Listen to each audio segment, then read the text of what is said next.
Following the death of Renee Nicole Good, a lot of people are asking me how they can keep themselves safe from ICE. And in this video, I want to talk about how you can keep yourself and other people safe if you are observing ICE from inside of a vehicle. For those who don't know me, my name is Chris Goldsmith, former United States Army Sergeant and founder of Task Force Butler Institute and Veterans Fighting Fascism. Now, over the last year, a lot of experts from the OSINT security world have been telling you things like turn off your phone or don't bring your phone to protests because the feds can track it and that could potentially be used to prosecute you. Any advice that I ever give assumes that you are not going to break the law. So I don't recommend those things.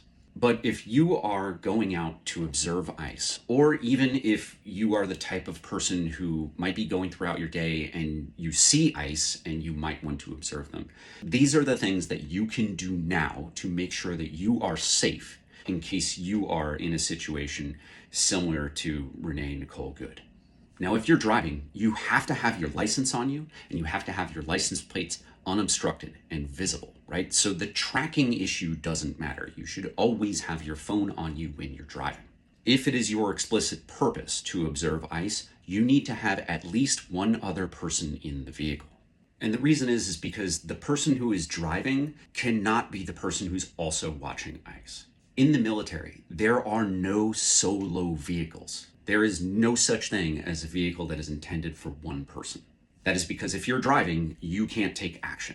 It is your job to keep the vehicle and the occupants inside safe.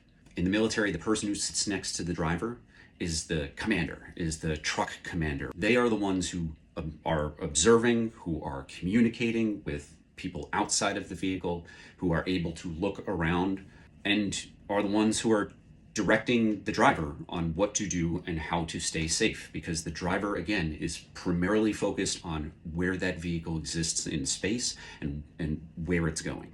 Now, there are a couple of items that the driver can have that don't need to be paid attention to or maintained. They're installed once and you're good to go from there. Now, for the teams that I run, we have boxes like this to go with their vehicles. And inside the box, we have the essential items for recording extremist groups activity, which now ICE is an extremist group. If you are working with more than one vehicle, you can buy these for, I don't know, like $20 at your box store. And this will help you coordinate in a way that doesn't require you to be on your phone.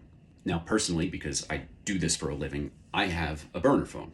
And this is what I use for evidence capture, which is separate from the phone that I'm using to record this video, which is what I use for calls, for Signal and all that. Now, this is one thing that everyone who is planning on observing ICE should have in their vehicle. Modern dash cams will connect to your phone, an app on your phone, and will automatically upload video into the cloud so that no matter what happens to you, if you are not able to access that, the data exists in the cloud. And these dash cams have different parts so that they can capture almost 360 views. Now, in some cars, it's best to have this. This is this rear-facing camera that plugs right in. So this captures what the driver is doing. This is what I have in my vehicle. And this is a very wide-angle lens. It doesn't quite go out through the driver's side window, but it's close.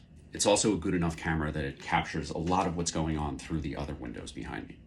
And there are alternative connections. This, with an extension cord to plug it in, this goes out the back window.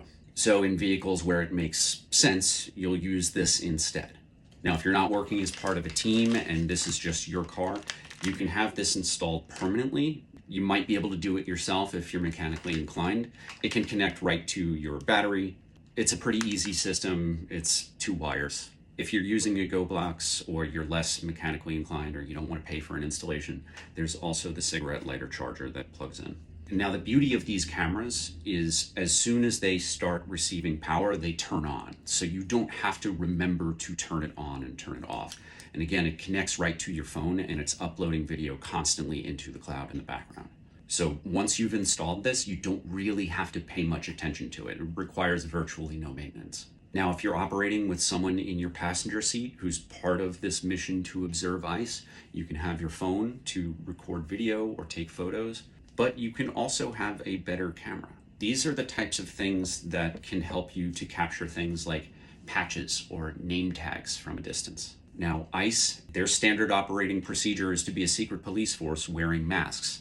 the level of detail that this type of camera can capture, again, the passenger is operating this, can be helpful if anything wrong happens. Investigators can look at things like the type and color of and the texture of the neck gaiter so that they can cross-reference it with other photos or videos so that they can narrow down which member of ICE did the thing.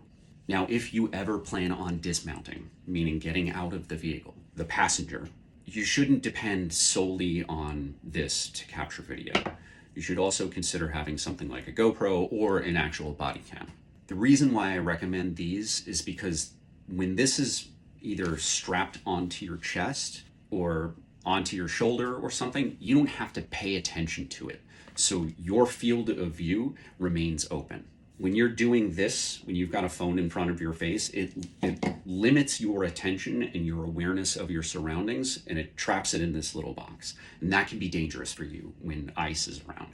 So your alternative is strapping on one of these, clamping it on tight, having it running. Again, modern cameras like this, they connect to your phone so that everything is in the cloud, so it doesn't necessarily matter what happens to this.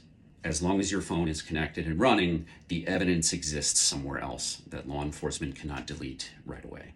So if you've got this, you can keep this in your hand if you want to, or you can keep this in your hand if you want to communicate with other vehicles, other protesters, your driver. I know that none of the things that I just showed you are cheap. This is not something that everybody can do, but if you can do this, you should.